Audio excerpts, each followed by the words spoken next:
Major interview tonight with the senior Hamas leader who you see right here last week calling for more terror attacks on Israel like October 7th, saying, quote, there will be a second, a third, and a fourth. Well, our reporter sat down with him one-on-one, pressing him on asking for a ceasefire while also calling for more violence against civilians. How can you ask for Israel to stop their aggression when you go on television in Lebanon here last week and say that you will continue your aggression? You will continue to launch October 7th again and again and again. What do you want us to do? To stop? Coming up, tensions in the region higher than they have ever been. So, the interviewer asked a question, the man was responding to the question. And then all of a sudden, just cut out the rest of the video. I want to hear at least more information. What was the Hamas leader response to the question? Why cut out that part? If you're a very transparent media, why would you hide something like that? Israel's ground assault gains more territory. Ellison Barber leads us off now live from that Israel-Gaza border. And Ellison, we've been seeing a lot happen behind where you are right now. Walk our viewers through what you've seen over the last 2 hours. And I know it's incredibly dangerous right now, but just let us know what you can say. And if you have to take cover, we completely understand. Okay. Hey, Tom. Yeah, so we have seen and heard consistently in the last couple of hours, I don't know if you could just hear that, but a pop of artillery in the distance, a flash just now in the horizon. We have seen just this constant bombardment, constant activity. All right, what exactly can this reporter see from that distance? She can see a few things, but how much can she see? From that distance, she can see bombs falling, she can see fire, she can see smoke, she can see airstrike being carried out.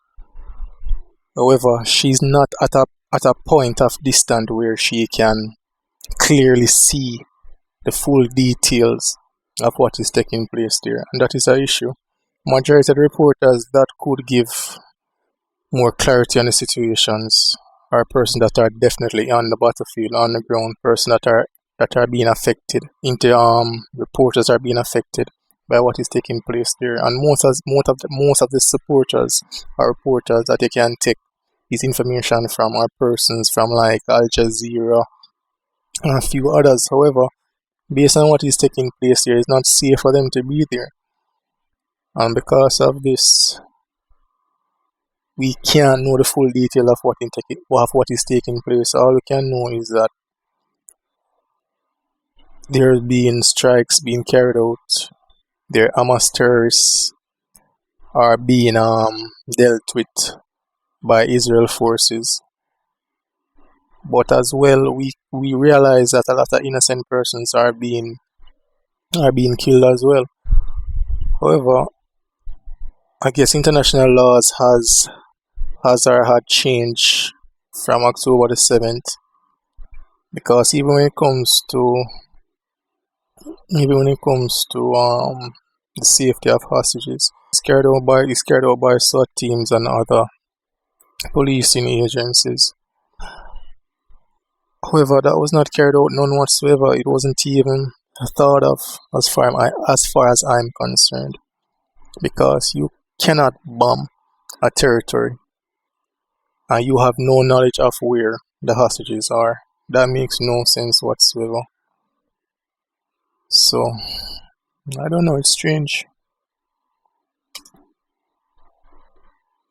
Throughout Gaza, what we were seeing that was so striking a little over an hour ago, and I think we have some footage we can show you of it, was in this pocket that you're looking at right now where it's mostly dark. It looks like this, that's on your screen now. Earlier, that area, from our vantage point from where we are located, we believe that area is the northwest outskirts of Gaza.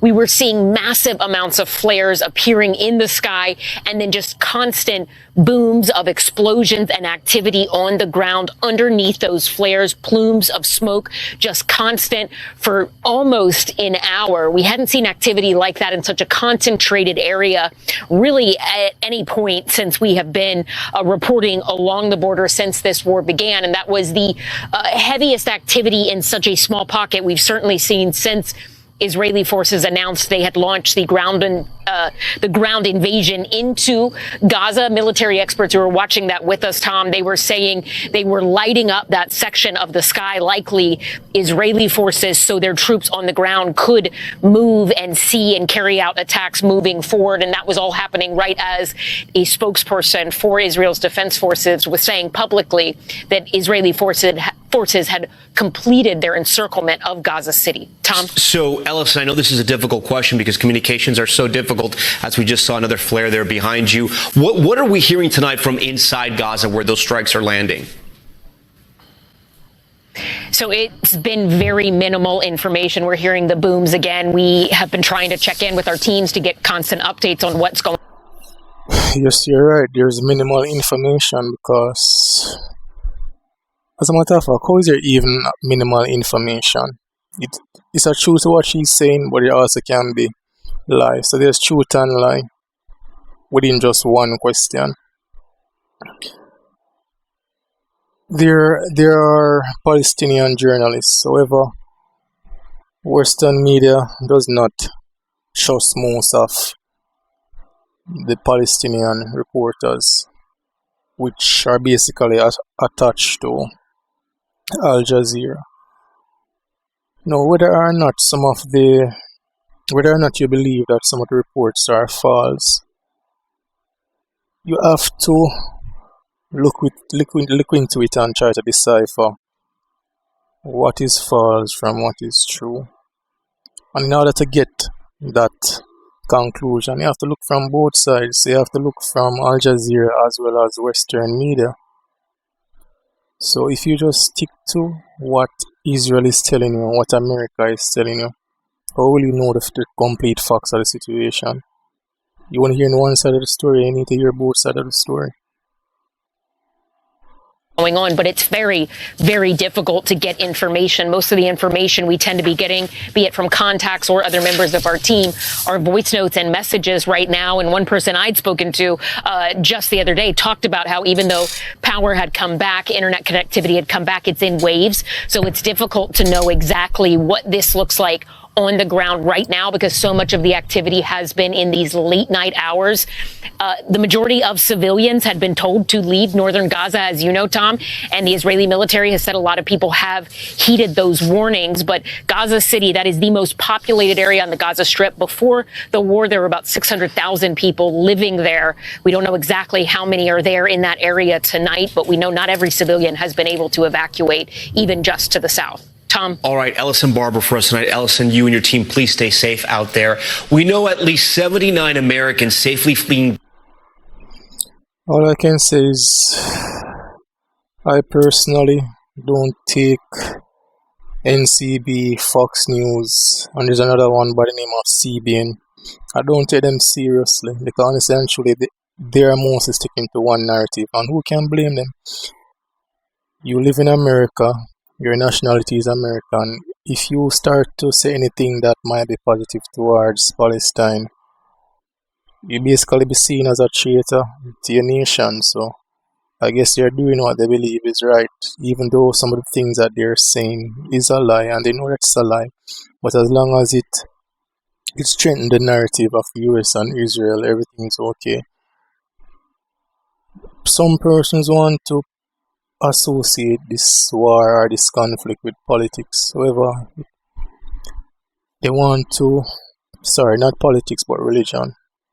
They want to make the similarities between religion and say the war is all based on religion. Palestinians just don't want Israelis to be alive. That might be some truth to that. However, as most persons have stated, this situation didn't just occur overnight. It has been a long conflict, right? Even before I was born. So the persons know that are in the conflict themselves, they know the truth of the situation. They're aware of it. But as far as I'm concerned, it's just all about power and control. It's not about religion. It's not about countrymen. It's about power and control. Palestinian Americans passing through the Rafah crossing into Egypt today. We got out today 74 American folks. Dr. Barbara Zind, a pediatrician from Colorado, was among the first Americans to leave. How did you feel when you finally got out of Gaza? Sad and relieved. I mean, you're of course relieved to be safe yourself, but so sad that we couldn't exit with 2 million people. I mean, Gazans can't get out of Gaza. But hundreds more Americans still inside Gaza, some trapped in bureaucratic limbo, with exit permits for themselves, but not their loved ones. And I can't leave without my wife. The president overnight confronted by a protester demanding a ceasefire. I need you to call for a ceasefire right now. Telling her he supports a humanitarian pause, though not a full ceasefire. The Hamas... Alright, so this video once. And I can't leave without my wife. The president... Alright, this video with this lady at a meeting with Mr. Biden. She was totally like leveled down in that meeting. Everybody there was pro-Israel based on the remarks that was made for she asking for a ceasefire. I think somebody asking for a ceasefire, that shouldn't really be an issue. That shouldn't be an issue whatsoever, and they should not be met with such negativity for asking for a ceasefire. Asking for a ceasefire is something positive. How can someone asking for a ceasefire be like sanctioned? I just don't understand this. As a matter of fact, I do understand, but just to keep myself on the safe side, we'll just pretend as if we don't understand, right? Because that's what we like to do. We see something that we know is wrong and we pretend as if it's okay, or pretend as if we don't know it's wrong. And overnight confronted by a protester demanding a ceasefire. I need you to call for a ceasefire right now. Telling her he supports a humanitarian pause, though not a full ceasefire. The Hamas-run Gaza Health Ministry says more than 9,000 Palestinians have been killed, including more than 3,600 children. The UN saying a strike today killed 20 people at one of its schools. And with Gazan hospitals desperately low on fuel, Hamas is hoarding a stockpile of more than 200,000 gallons, U.S. officials tell NBC News. While in Israel, families urging the world not to forget the hostages. All these people are from one kibbutz, Kfar Aza. When Hamas attacked Israel, I think the total casualty came up to about 1,000 something. I don't think it passed over 2,000 killed. Right? However, Israel's attack on Palestinian civilians has a total of about 8,000, at least 8,000. So when we do the maths, 1,000 to 8,000. I kill 1,000 a year of your personnel. You kill 8,000 of my personnel. There's just something off about that. You understand? And most of the persons being killed are not Hamas agents. So that's the next problem there. If they can prove that, as a matter of fact, they won't even try to prove it because they don't have the time to even try to say, alright, that is important for us to prove that, those persons were affiliated with Hamas or whatever. And then again, they themselves have said, listen, it's a war. These are just casualties of war. So whether it be children, elderly, women, they don't really care based on what is being said or what is being pushed by their narrative. All right, Raf Sanchez joins us now live from Ashdod, Israel. Raf, we heard in Ellison's reporting just before you that Israel says it has now encircled Gaza City. And I know you have some new reporting about a major development possibly out of Lebanon. Tomorrow we are expecting to... One thing I must further state is that I definitely condemn the attack of Hamas on Israel on October the 7th. Right? We definitely condemn it. If a life is lost, if someone does something bad, we definitely have to stand up against it. And that's the reason why we definitely stand up against Israel right now. Because they have become a greater threat to humanity on a whole. Right? And it's just weird. Just know that this did not happen overnight. And why I find it so strange and so weird is because Israel and America, they have very intelligent leaders. They have intelligence agencies that have great minds, individuals that are very intelligent, able to carry out their roles and function very professionally.